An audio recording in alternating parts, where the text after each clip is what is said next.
समय, ये 3 अक्षरों का शब्द समय।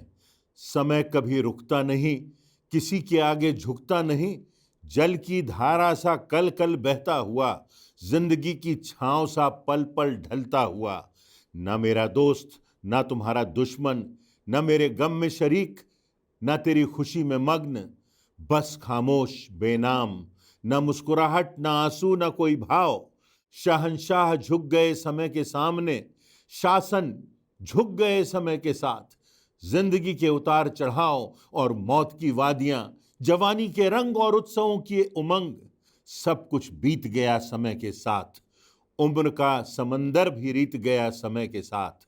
कभी तेज, कभी धारदार, कभी बोझिल तो कभी रफ्तार, कभी मासूम तो कभी समझदार, कभी पंख सा हल्का तो कभी आंसू सा वजनदार। ये कहाँ था अभी अभी और कहाँ ले आया अभी अभी। आज इस मोड़ पर एक बार फिर चलते चलते कह रहा है हमसे, एक बार देख तो लो कि जिस तरफ तुम जा रहे हो वो रास्ता कहाँ पहुंचाएगा।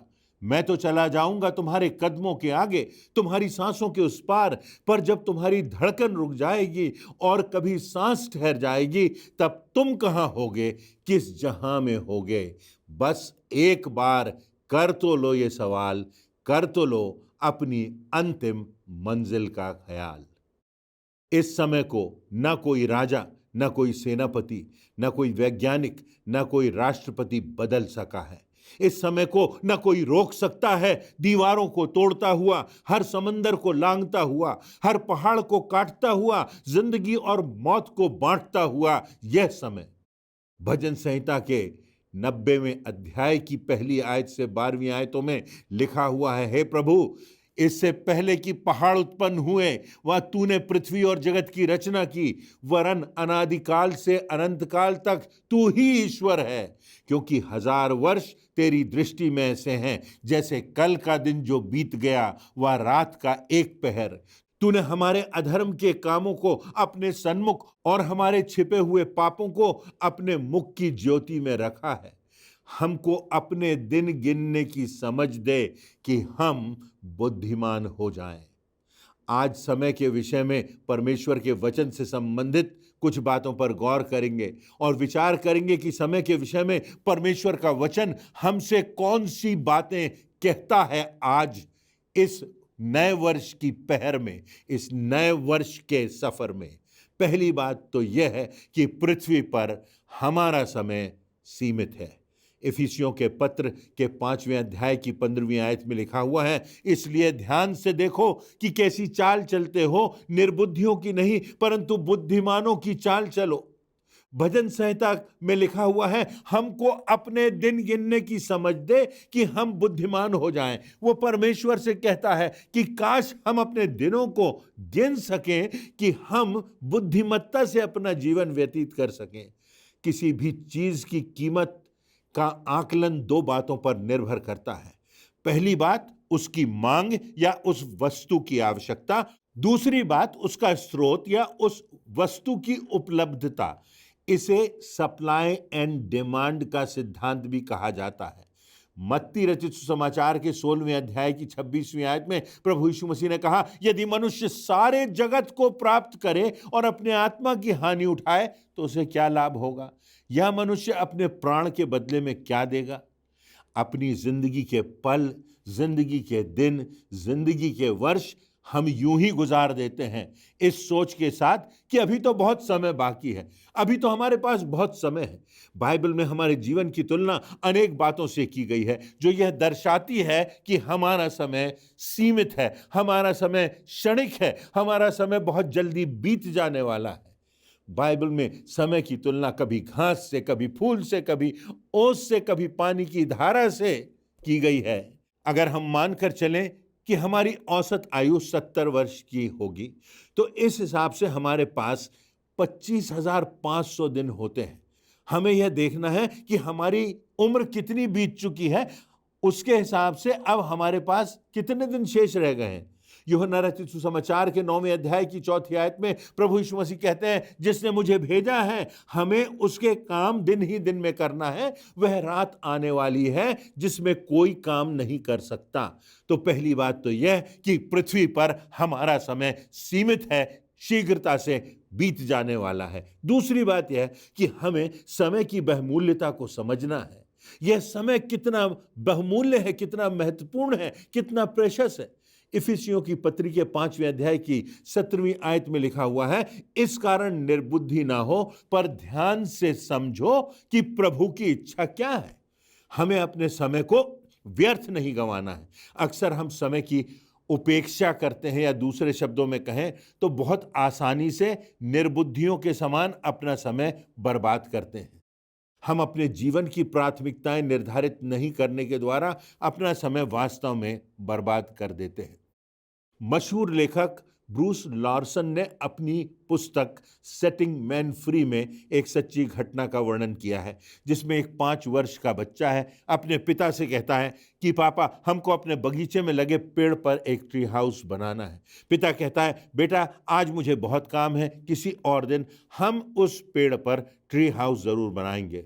लेकिन उसके बाद पिता के कार्यों की व्यस्तता बढ़ जाती है, अपने कामों में, अपने शौक पूरे करने में, अपनी जिंदगी की उलझनों को सुलझाने में, और बच्चे के साथ किया हुआ वायदा स्मरण नहीं रहता, प्राथमिक नहीं रहता।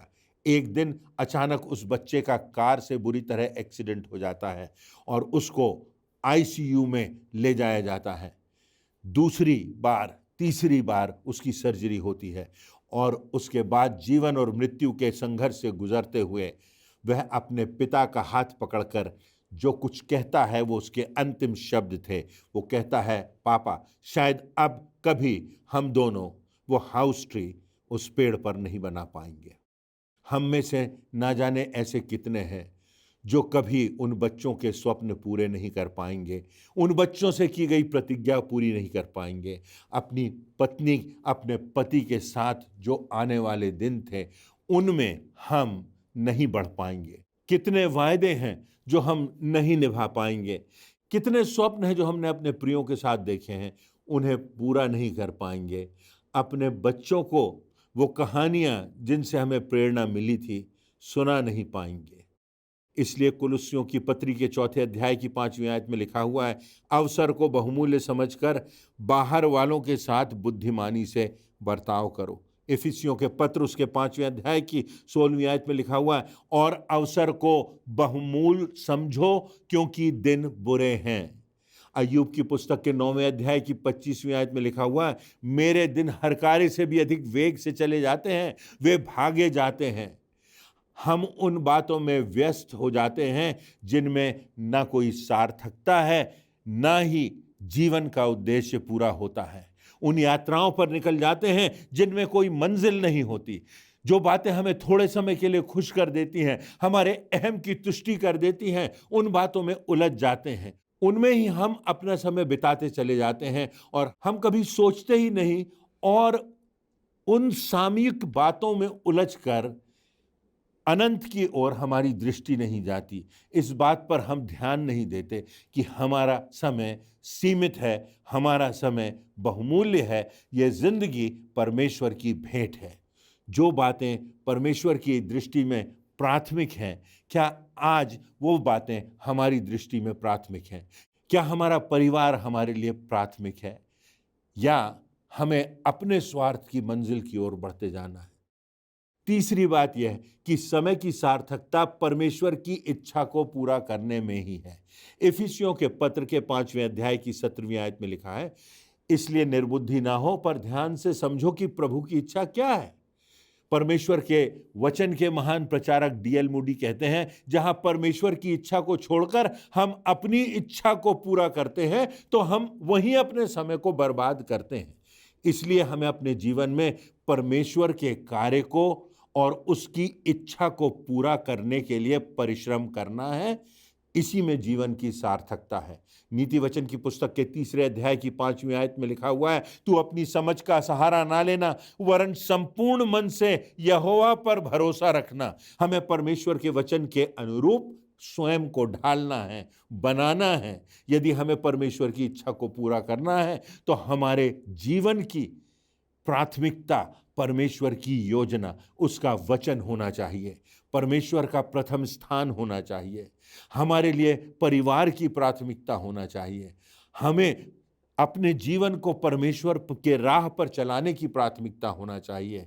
हमें अपने बच्चों को, उनके बच्चों को, अपने आसपास और संपर्क में आने वाले लोगों के जीवन पर प्रभु यीशु मसीह की शोभा प्रकाशित करने का अवसर परमेश्वर ने हमको दिया है। तो हमें इस बात का ध्यान रखना चाहिए कि प्रतिदिन का जीवन हम कैसे जीते हैं, हमारी मानसिकता क्या है, हमारी दिनचर्या कैसी है, क्या हम परमेश्वर की योजना को पूरा करने में लगे हुए हैं, क्या परमेश्वर के वचन का हमारी जिंदगी में महत्व है, क्या प्रार्थना के द्वारा परमेश्वर के साथ हमारा संपर्क बना हुआ है, क्या अपनी कमाई का जो परमेश्वर ने हमें आशीष दी है उसका 10वां अंश और उससे अधिक परमेश्वर के लिए हम देते हैं। हमारे परिवार में प्रेम बना है, सामंजस्य बना है। परमेश्वर के बाद परिवार की प्राथमिकता का स्थान होता है। पत्नी पति के साथ समय और सहभागिता की बात है। परिवार में बच्चों के साथ उत्कृष्ट समय बिताने की बात है, क्वालिटी टाइम बिताने की बात है। परिवार की अगुवाई अपने जीवन के उदाहरण के द्वारा करने की बात है। अपने कार्यों में परमेश्वर की योजना को पूरा करने में परिश्रम करने की बात है। पूरे मन से, पूरे दिल से, पूरी खराई से, पूरी ईमानदारी से, परमेश्वर के भय के साथ हर कार्य से परमेश्वर को आदर और महिमा मिले, ऐसा जीवन जीने की बात है। वचन में लिखा है, संतोष सहित भक्ति बड़ी कमाई है। किसी ने परमेश्वर से कुछ इस तरह की याचना की, परमेश्वर इतनी खुशियां देना कि हमारे जीवन में प्रेम बना रहे। परमेश्वर इतनी परीक्षाओं की स्वीकृति देना कि हमारे जीवन में विश्वास की मजबूती बनी रहे। परमेश्वर इतनी आशा देना कि हम में उत्साह बना रहे। परमेश्वर इतनी पीड़ा देना कि हम में विनम्रता बनी रहे। परमेश्वर इतनी सफलता देना कि हम में प्रोत्साहन बना रहे। परमेश्वर इतने मित्र देना कि हमारे दिल में धन्यवाद बना रहे। परमेश्वर इतने शत्रु देना कि हमारी निर्भरता और निकटता तुझसे बनी रहे। परमेश्वर इतना धन देना कि हम दूसरों की मदद कर सकें। परमेश्वर ऐसा मन देना कि हम आने वाले कल को आज से बेहतर बना सकें। परमेश्वर इतनी सामर्थ्य देना कि मृत्यु का दृढ़ता से सामना कर सकें और अनंत जीवन की ओर निश्चितता से बढ़ सकें। समय सीमित है।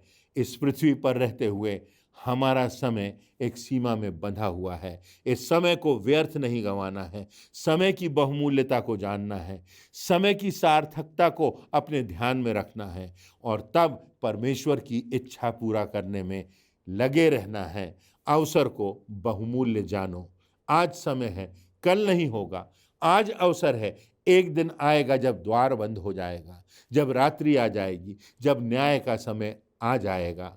क्या हम इसके लिए तैयार हैं? आज यह प्रश्न परमेश्वर मुझसे और आपसे पूछ रहा है। आज प्रभु यीशु मसीह का जीवन, उसका आदर्श हमारे सामने है। प्रभु यीशु मसीह कहता है, मैं सब कुछ नया कर देता हूं, तुम्हारी जिंदगी को नया कर देता हूं, तुम्हारी पीड़ाओं को गवाही में बदल देता हूं, तुम्हारी असफलताओं को जीवन की नई दिशा में परिणत कर देता हूं। उस प्रभु यीशु मसीह का उजाला हमारी जिंदगी से चमकता रहे। उस परमेश्वर की महिमा हमारी जिंदगी में होती रहे। हम परमेश्वर की प्राथमिकता को जानें, हम परिवार की प्राथमिकता को समझें और परमेश्वर की योजना पूरी करने के लिए फोकस्ड होकर, लेजर फोकस्ड होकर अपने जीवन में आगे बढ़ते जाएं। पूरे दिल से यत्न करें और कभी पीछे मुड़ करके ना देखें। नया वर्ष हम सबों के लिए आशीष का कारण हो, ऐसी मेरी प्रार्थना है।